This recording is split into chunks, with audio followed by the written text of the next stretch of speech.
తెలంగాణ రాష్ట్రంలో రేవంత్ రెడ్డి గారి ప్రభుత్వం ఇలా కిమ్స్ హాస్పిటల్ను సనత్ నగర్లో ప్రారంభించబోతున్నది. సో ఈ సనత్ నగర్లో ప్రారంభించబోతున్న కిమ్స్ హాస్పిటల్ అనేది వాస్తవానికి కల్వకుంట్ల చంద్రశేఖరరావు గారు ఆయన ముఖ్యమంత్రిగా ఉన్నప్పుడు కట్టడానికి శ్రీకారం చుట్టిండు. ఆయన కడుతూ వచ్చిండు. ఆయన ప్రభుత్వం కూలిపోయింది. సో ఆయన ప్రభుత్వం కూలిపోయిన తర్వాత కాంగ్రెస్ ప్రభుత్వం వచ్చింది. రేవంత్ రెడ్డి గారు ముఖ్యమంత్రి అయ్యారు. ఆయన ముఖ్యమంత్రి అయిన కాడి నుంచి కూడా ఈ టిమ్స్ హాస్పిటల్ ఏడ ప్రారంభించినా అది ఇంకెక్కడైనా వేరే ప్రాంతాలనే కావచ్చు, అందరికీ తెలిసిన పేరు కల్వకుంట్ల చంద్రశేఖరరావు తీసుకొచ్చిన టిమ్స్ హాస్పిటల్ ఇవన్నీ. సో ఇప్పుడు రేవంత్ అన్న గారి పత్రికలు మొత్తం ఏం రాస్తున్నాయని ఒకసారి చూపిస్తా. సో టైటిల్ అయితే గదే పెట్టినాయి, కేసీఆర్ టిమ్స్ ప్రారంభం అని పెట్టింది. ఎందుకంటే దాన్ని రేవంత్ టిమ్స్ అని అనలేం కదా. ఇప్పుడు రేవంత్ రెడ్డి సపోజ్ ఒక పథకం తీసుకొచ్చిండు, లేదు ఒక పని చేసిండు, దాని అప్పుడు మనం ఏమని చెప్తాం, రేవంత్ రెడ్డి తీసుకొచ్చిన పథకమే ఇది రేవంత్ రెడ్డి అని చెప్తాం.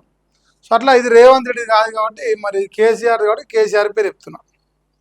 ఇక మీరు ఇక వార్తనైతే ఒకసారి మీరు అబ్జర్వ్ అయ్యారా, అన్ని పేపర్లలో mega engineering infrastructures limited mega company.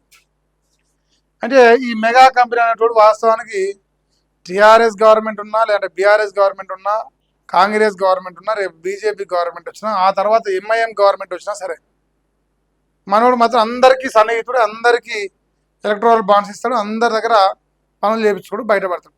ఎవడన్నది అనుకోని అందరైతే ఆప్తమిత్రులు అనమాట. సో ఇప్పుడు ఈ టిమ్స్ హాస్పిటల్ ఇది కథ ఏం రాసి చూడండి. ప్రపంచ స్థాయి వైద్యం అట, తెలంగాణ ప్రజలకు అందుబాటులో అత్యాధునిక సదుపాయాలతో మర్రి చెన్నారెడ్డి టిమ్స్ సనత్ నగర్ హాస్పిటల్ అట, ప్రారంభం 17 తారీఖు ఇవ్వాలనే. ఇక మరి ఇందులో ఇక అన్న ఏమి సేవలు ఏం కదని పెద్దగా రాసుకొచ్చింది. ఇక కాంగ్రెస్ అనుబంధ పత్రికలో అన్నిట్లలో ఇలా ఈ ఆడున్నది. సో నవాసి తెలంగాణ అయితే లేదు, రాదు కూడా దాంట్లో. ఇది ఈనాడు పత్రికలు వచ్చిన ఆడు, ఇలా 2 మొఖాలు విరిగినాయి. సేమ్ యాజ్ ఇట్ ఈజ్ వార్త కానీ ఇలా 2 మొఖాలు పెంచారు. ఈ వెంకరెడ్డిది వాళ్ళ ఒకటి మొఖం పెట్టారు. అయితే మీరు అబ్జర్వ్ చేస్తే ఇది Telangana institute of medical sciences అనేది కల్వకుంట్ల చంద్రశేఖరరావు. ఆయన రాష్ట్ర వ్యాప్తంగా మెడికల్ కాలేజీ వెళ్ళడంతో పాటు దీన్ని కూడా ఆయన శ్రీకారం చుట్టింది. ఇప్పుడు కాంగ్రెస్ వాళ్ళు ఏం చేస్తున్నారంటే మంచిదైతే మనది, చెడ్డదైతే కేసీఆర్ది. ఇప్పుడు కాళేశ్వరం ఊరిపోతే అది కేసీఆర్ది, కానీ ఇలా ఈ టిమ్స్ హాస్పిటల్ మాత్రం కేసీఆర్ది కాదు. ఇప్పుడు వాళ్ళు పెట్టుకోరు ప్రజల జనహితం సకల జనహితం అని ఇప్పుడు అన్న మోకం వేసి రాశారు. సో ఈ డబ్బా అనేది డే 1 నుంచి కంటిన్యూ అవుతున్నది, మనందరం చూస్తూనే ఉన్నాం. సో కాంగ్రెస్ పార్టీ వాళ్ళు ఎంత కవర్ చేసినా ప్రజలకు వాస్తవాలు చెప్పడానికి చాలామంది ఉన్నారు లోకంలో. ఇంకో ఇది కాంగ్రెస్ వెలుగు పత్రిక రాసింది. ఇలా పత్రికలు ఇలా యాడ్ రాలే, మరి ఎందుకో పైసలు లేవనరా పైసలు ఇవ్వనరా మరి ఏం కదా తెలియదు. ఇది చూడే, నేడు సనత్ నగర్ టిమ్స్ ప్రారంభిస్తున్నారు. సీఎం రేవంత్ రెడ్డి చేతుల మీదుగా ఓపెనింగ్ జరుగుతున్నది. 1082 బెడ్లు ఉన్నాయి, అందులో 300 ఐసీయూలు ఉన్నాయి, 31 మేజర్ ఆపరేషన్ థియేటర్లు ఉన్నాయి. తర్వాత దేశంలో తొలిసారి ప్రభుత్వ రంగంలో ఏఐ న్యూమాటిక్ ట్యాబ్ సిస్టమ్ అట. దీంతో ఆసుపత్రిలో ఎక్కడికైనా 2 నిమిషాల్లోనే శాంపిల్స్ రిపోర్ట్స్ పంపొచ్చట, మందులు పరికరాలు చేరవేయచ్చు.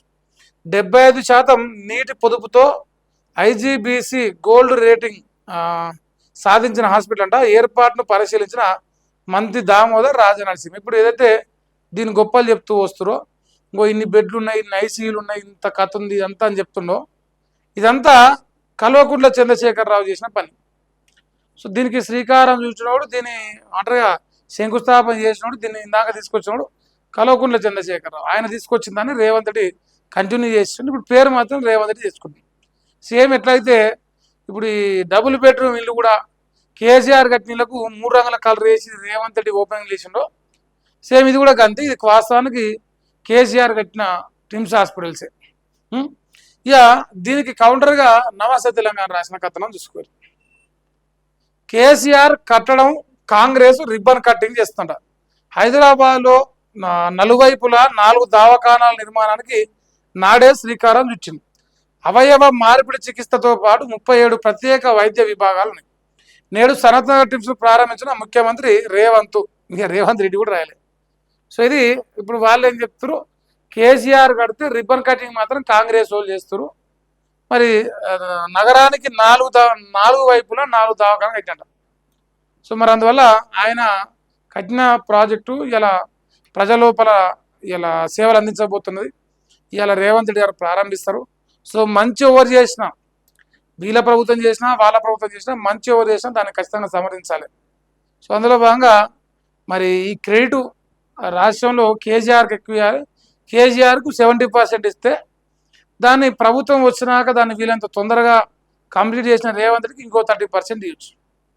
కానీ మొత్తం ఈ డబ్బు అయితే కాంగ్రెస్ వాళ్ళు కొడుతురో అది అవాస్తవం, అందరికీ తెలుసు. ఇంక ఇప్పుడు పేపర్లో రాపిచ్చి అనవసరంగా పరుగు కొట్టుకునేదే. సో రియాలిటీ అనేది ప్రజలకు తెలుసు. అది కల్వకుంట్ల చంద్రశేఖరరావు ఆయన శ్రీకారం చుట్టింది. కానీ ఇలా కాంగ్రెస్ ప్రభుత్వం వచ్చినాక ఇలా మరి మాటలు చూస్తే రాష్ట్రంలో ఏడనైనా సరే గవర్నమెంట్ దవాఖాన ఉంటే ఇలా పేదోడు పోవడానికి ఇంట్రెస్ట్ చూపిస్తుండా. దామోదర్ రాజనరసింహ గారు లెక్కలు బయటపెట్టాలి. కల్వకుంట్ల చంద్రశేఖరరావు ప్రభుత్వం ఉన్నప్పుడు ఎంతమంది ప్రభుత్వ హాస్పిటల్ పోయేది పేద ప్రజలు. ఈరోజు కాంగ్రెస్ ప్రభుత్వం వచ్చినాక ఎంతమంది పేద ప్రజలు ఇలా హాస్పిటల్ పోతున్నారు, ఎంతమంది కాంగ్రెస్ పాలనలో గవర్నమెంట్ దవాఖాన నమ్ముతున్నారు. ఇంకోటి ఎంతమంది డెలివరీలు కాంగ్రెస్ పార్టీ గవర్నమెంట్ వచ్చినాక గవర్నమెంట్ హాస్పిటల్లో చేసుకున్నారు. లేదు అంతకంటే ముందు బీఆర్ఎస్ ప్రభుత్వం ఉన్నప్పుడు ఎంతమంది గవర్నమెంట్ హాస్పిటల్కి వచ్చేది. సో దీనికి నక్కకు నాగులకు ఉన్న తేడా ఉంటుంది. ఎందుకంటే మీ ప్రభుత్వం వచ్చిన కాంచి గవర్నమెంట్ దవాఖాన అంటే జనాలు భయపడుతూ ఆడ సరి అయిన మౌలిక సదుపాయాలు లేక పందులు కుక్కలు నక్కలు వచ్చి అలా పొరలాడుతూ ఉంటే వీడియోలు బయటకు వచ్చినాయి. వరంగల్లో ఎంజిఎం హాస్పిటల్ ప్రధానమైన ఉదాహరణ. మరి ఇప్పుడు మౌలిక వస్తువులు లేవు అని చెప్పేసి ఎన్నోసార్లు పేపర్లలో మేమే చదివాం. ఇవాళ ఒక హాస్పిటల్ కేసీఆర్ కట్టిన మీరు మొదలు పెట్టి ఇక మేమే కట్టినామని డబ్బా కొట్టుకుంటే ప్రజలు నవ్వుకుంటారు. నవ్వుకునే దానికే పనికి వస్తుంది, వేరే దానికి పనికిరాదు.